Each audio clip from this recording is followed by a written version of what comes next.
onwe nụrụ onye gbagidere egbe were ịgba egbe wee ruo to old age. Ọkpịfọ ndị a dị 80 years and above, ogbu mma na-ana na mma, ọgba egbe na-ana na gịnị. But I can where to go because I am my rest until all these criminals, all the criminals, nọ na Anambra exist to serve her out, negative to the Aka. I am akwụsị. Ọwọ́ onye ma na-eme nke ya ịmasụba n'ife a. Gbaa ya agba. Anyị abịabuli ya ọrụ 1 a.m. to 2 a.m. in the night. Anyị abịabuli ya. Anụkwuru m na ndị Idemmili North passed a bylaw against cultism.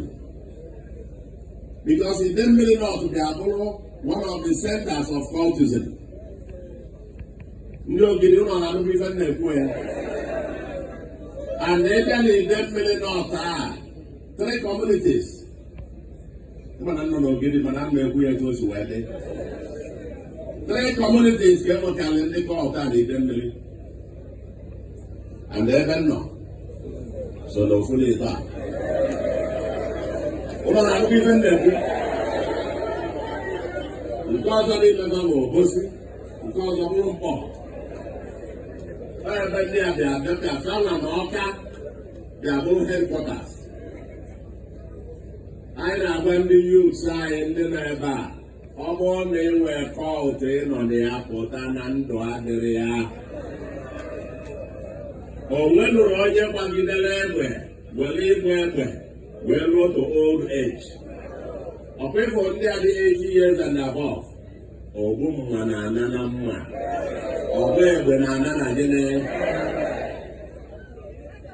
So, messaging to the youths, Ogidi, with the bylaw passing, and on the law on the passing, with all you're not even called, or what I'm up here, Idemmili I'm up here. When I get Messiah, I probably call that I can identify the one member. I have a move maka na ọchịchị n'ife aga-anọ. And ebe ka na-eme ife a bụ ebe ife ejiwala azụ anị. Cultism maka anị, a na-azụ anị, a na-ele anị. So, a na-agwa ndị youths anyị n'ebe a. Ọma akwa asa arụ megide. Ọma akwa asa arụ megide. Onye na-eje eme gburugburu nke anyị na-eme na fawa ga-eprotect ụfa ga-eme mmadụ na-ege protect gọ